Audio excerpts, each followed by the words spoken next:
திராவிட கட்சிகள் மேல இவ்வளவு வெறுப்பு வரதுக்கு என்ன காரணம் நினைக்கிறீங்க மேம்? பொதுவா இப்ப நியூ ஓட்டர்ஸ்க்குலாம் நிறையவே வெறுப்பு இருக்கு திராவிட கட்சிகள் மேல. அது என்ன காரணம் நினைக்கிறீங்க மேம்? அரசியல நம்ம சொல்லவே முடியாது. அரசியல் நான் நேத்துமே சொன்னேன். அதை ப்ரெடிக்டே பண்ண முடியாது. யார் எப்போ யார் வந்து தூக்கிடுவாங்க, அவங்களுக்கு என்ன ஆஃப் ஆச்சு, மக்களுக்கு என்ன பிடிக்காம போச்சு அப்படின்றது நம்மளுக்கு ஒண்ணுமே தெரியாது. இப்ப நான் வந்து நியூட்ரலா வந்து புத்திசாலியா ஓட் பண்ணுங்க, புத்திசாலியா ஓட் பண்ணுங்க அப்படின்னு நான் வீடியோ போட்டுட்டு இருந்தேன். மக்கள் நல்லா புத்திசாலியா போடுங்க அப்படின்னு. நானும் எதிர்பார்க்கல. ஒண்ணு திமுக வரும்னு நினைச்சேன், இல்லாட்டி விஜய் அண்ணா வருவாங்கன்னு நினைச்சேன். இது ரெண்டுக்குள்ளதான் நான் எக்ஸ்பெக்ட் பண்ணேன். அதர் டூ எனக்கு கொஞ்சம் அந்த டைம்ல எக்ஸ்பெக்ட் பண்ணிருந்தீங்க விஜய் சார் வருவாங்க அப்படின்னு. நான் என்னோட கணிப்பு இருந்துச்சு. ஏன்னா நான் வந்து பரப்புரை பார்த்தேன். அந்த ஃபாலோவிங் இருக்காங்க பாருங்க, அந்த ஃபேன் ஃபாலோவிங் இருக்கு பாருங்க, அதை நான் நம்பினேன். அதை நான் ஷுவரா இருந்தேன். இது கண்டிப்பா ஓட்ட கன்வெர்ட் ஆகும் அண்ட் ஏதோ ஒன்று செட் பண்ணுவாங்க. அவங்க க்ளோசஸ்ட் வருவாங்கன்னு நினைச்சேன் தம்பி. டிஎம்கே அண்ட் விஜய் அண்ணா பேக் டு பேக் சம்வேர் நான் எக்ஸ்பெக்ட் பண்ணேன். டிஎம்கே தோக்கும் நான் எதிர்பார்க்கல.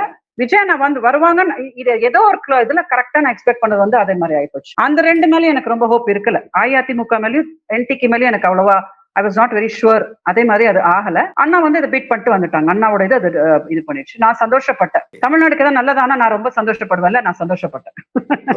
ஆனா இது எதிர்பார்த்தீங்களா மேம்? கொளத்தூர்ல ஸ்டாலின் சார் தோத்தது எதிர்பார்த்தீங்களா மேம் நீங்க? இல்ல அது நான் அதை நான் கண்டிப்பா எதிர்பார்க்கல. ஏன்னா ஸ்டாலின் சார் வந்து எனக்கு தெரிஞ்சபடி அவரு அவங்களும் நல்ல பொறுமைசாலி, நல்ல ஒரு அதாவது ஒரு எதிரியை கூட வீட்டுல கூப்பிட்டு வச்சு அதை ஹேண்டில் பண்ணி ஒரு மாதிரி பொறுமையா ஏதோ ஒரு கோவப்பட்டு வச்சு அந்த மாதிரிலாம் ஒரு எக்ஸ்ட்ரீமான எந்த ஒரு இதுவும் கிடையாது. இப்ப ஸ்டாலின் சார் மேல எனக்கும் கொஞ்சம் நல்ல ஒரு இது இருந்துச்சு. குளத்தூர்ல கண்டிப்பா அவங்க வின் பண்ணிடுவாங்க அப்படின்னு நான் நினைச்சேன். பட் என்னவும் தெரியல, அங்கேயும் டிராப் ஆயிடுச்சு அண்ட் இந்த பக்கம் அப்படி தூக்கிடுச்சு. எனக்கு இவங்க ரெண்டு பேருமே ரெண்டு கண்ணு மாதிரி இருந்தாங்க.